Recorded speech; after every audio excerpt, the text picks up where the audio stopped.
Hey guys, interesting. I found a video of me talking about my 1 year experience on carnivore diet. Now this video was shot 6 years ago, back in December of 2017. So it's kind of interesting what I was talking about then. Watch the video and then we'll talk about it when we get back. Okay, it's December 29th, 2017. Today's a special day for me. It marks basically 1 year ago today that I adopted a fully carnivorous diet. That means I've gone a whole year now without any sort of vegetables, fruits, grains, sugars, plant food, basically any type. I remember the last vegetable I had was Brussels sprout that was wrapped in some sort of meat with a sauce. And I remember thinking to myself that the only reason this Brussels sprout is tolerable is because those other things are on it. I've never been much of a vegetable fan. I don't miss it at all. Over that year, I've had a number of positive things that have happened to me in my own life. A number of musculoskeletal aches and pains, tendon problems that just resolved and got better, completely resolved, and I haven't seen them since. That happened about a month or two into the process. My athletic performance got better and better and continues to get better every single week. My recovery is what it was, decades ago, if not better. I put on about 10% in my strength, in this year, and that is, for someone who's been training for nearly 4 decades, that's very remarkable. My ability to get stronger, get faster is just, quite frankly, quite amazing to me at age 50 and soon to be 51 here in a couple weeks. Body composition, I maintained my body weight but got leaner. I stayed about 240 pounds, which is consistent with improved strength and performance. Libido, it's like I was in my 20s again, which is also very nice. I think those things all support improved hormone function. I don't take any exogenous testosterone or any other drugs, and I'm just I'm completely without any drugs in my life, and I'm very happy with that. I don't take any supplements. I don't feel I need to. My diet is pretty much about 4 pounds of meat every day. That's pretty much what I eat. Rarely I'll have some eggs or some seafood, and even more rarely I'll have dairy. I found that dairy for me is generally not that helpful. Occasionally I'll have a piece of cheese, but that's about it.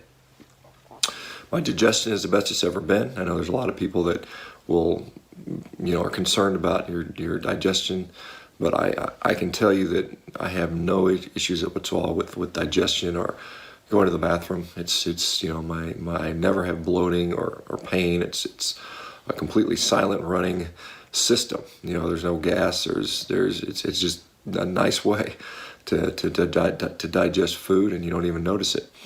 And this is pretty much the case that everyone I've talked to that's done this for a long time generally says they notice the same things. A number of little skin things that were like most people would consider these age-related things, or things like cherry hemangiomas or skin tags, or little things like a dermatofibroma. Those things all disappeared, which I think is also a good sign. I think your skin is a pretty good marker for health. I had gray hair that used to have quite a bit of gray hair up in here. That's pretty much gone. My gray hair went away, so that's kind of cool. My hair, which I get a lot of flack about my hairline, but it has it's largely gotten thicker. I'd basically lost a lot of hair in my 30s, and probably that was due to a crappy diet, which I think hair loss and gray hair is probably related to oxidative stress. My hair is getting thicker.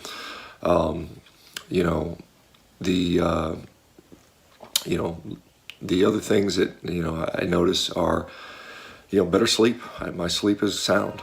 Sometimes I get a little less of that, but I'm well recovered with that. So those are some of the other things. My mood is always pretty upbeat. I'm pretty even keeled, but I'm always pretty happy. Cognition I think is pretty good. People may think I'm crazy, but that's beside the point. But I think fairly clearly. Some of the other things are just the things I've been involved with this year. I think it's been a good year for just seeing what other people have seen, and just to briefly, touch on some of the things that I've seen other people resolve, with this diet, are things like arthritis. A lot of people's arthritis has gone away. Psoriasis, eczema, acne, People will state they notice wrinkles have improved, certainly joint pain, tendon pain. A lot of people will comment on improving, strength, muscularity, hitting, bigger, better numbers in the gym. I mean, those things have all been reported quite frequently. Digestion is a big one. A lot of people note tremendously improved digestion with this. Things like mood. There's people that have gone from being depressed or anxious, having anxiety issues or bipolar disorder, that has basically largely resolved or gone away or minimized. Hypertension, diabetes, another couple ones that are very common but have also gone away. Autoimmune diseases, certainly things like Crohn's disease, thyroid disease, multiple sclerosis. People have noted resolution of those things with this diet, and so I think it's pretty remarkable. Again, it's still a lot of this is stuff in the anecdotal phase, but I think it's still very, very remarkable, and we need to continue to explore this, continue to be open to this. The lab values. Now, I'm going to get some labs in January, probably as in conjunction with part of this documentary film I'm making, so I'll probably draw my labs on camera potentially. My honest thought with that is it doesn't so much matter to me. I think on one of the problems with our labs, unless they're really, really, really compelling, which most of them are not going to be, most of them they kind of hover around a relatively normal range for most people. And they fluctuate day to day. Your lab that you draw today on a Friday could be totally different on a following Wednesday. Particularly certain labs. So I don't really get too excited about labs. There's a lot of people that think it's the end all be all. But I mean, if you exercise, it could affect your labs. Your liver function test may be up. Your C-reactive protein may be up. Depending on what you ate the last few days, it could throw your cholesterol markers all off. So all these things that we have all this faith in, we get one lab test once a year. I mean, those things are highly variable depending on what you're doing. So I just don't get too excited about blood work. When I'm talking about lab values, I mean blood work. Blood is so dynamic and is only a proxy marker for anything. It's better if you have things like, tissue biopsies, which are painful, expensive to get. No one wants to do that, but it's probably more helpful. Or things like, advanced imaging, coronary artery calcium scores and things like that. Those things are probably a little more interesting. But nonetheless, I'll get some blood values, see what they are. And I don't foresee change anything based on those things. What would make me change? If I felt bad, if my performance went down, if I started to develop health issues, then certainly I would look at that. But I can tell you 1 year in, I mean, I'm healthier every day this goes on. I see that, subjectively in the way I feel and objectively in the way I perform. And so as long as those things are lining up and going in the right direction, I don't see a great need to change. Do I miss anything?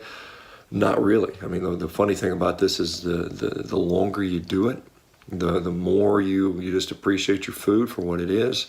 It's food and nutrition, and you're not so interested in, entertaining your palate or pleasing other people's,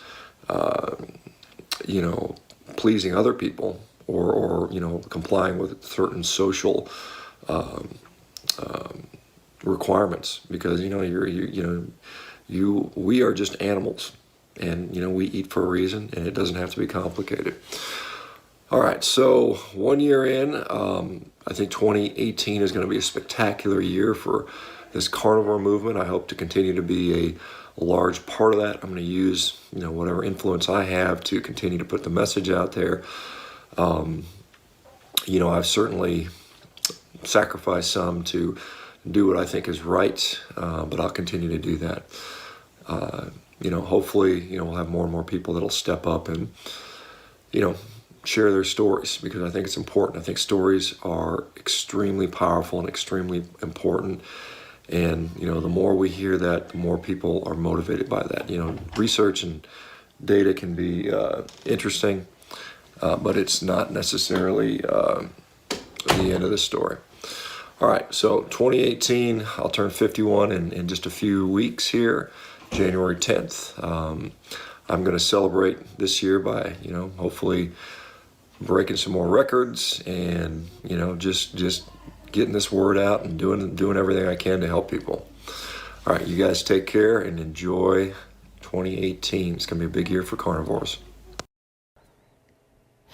Okay, so I really haven't changed much at all with regard to my thought on the diet. I've just seen, now tens, if not hundreds of thousands of people now come through and see the same things I was seeing. So it's kind of interesting to see that, I really haven't, I've been very consistent over the years, and my diet is basically the same as it was back then. So it's very interesting to see. So let me know what you guys think. I know it's kind of funny. Some people, vegans, will say, "Oh my God, you look like you've aged 50 years in 6 years," and non-vegan people might say, looks like you're doing okay. So anyway, let me know what you guys think. It's interesting seeing stuff from, when I first started this stuff. And if anything, I've been very consistent over the years. I have been, among the few people that has actually documented from the very beginning. I know there's people out there that have been claiming they've been carnivore for, 20 years, and it's hard to find, sort of confirmation. But there you go. There's me talking about it.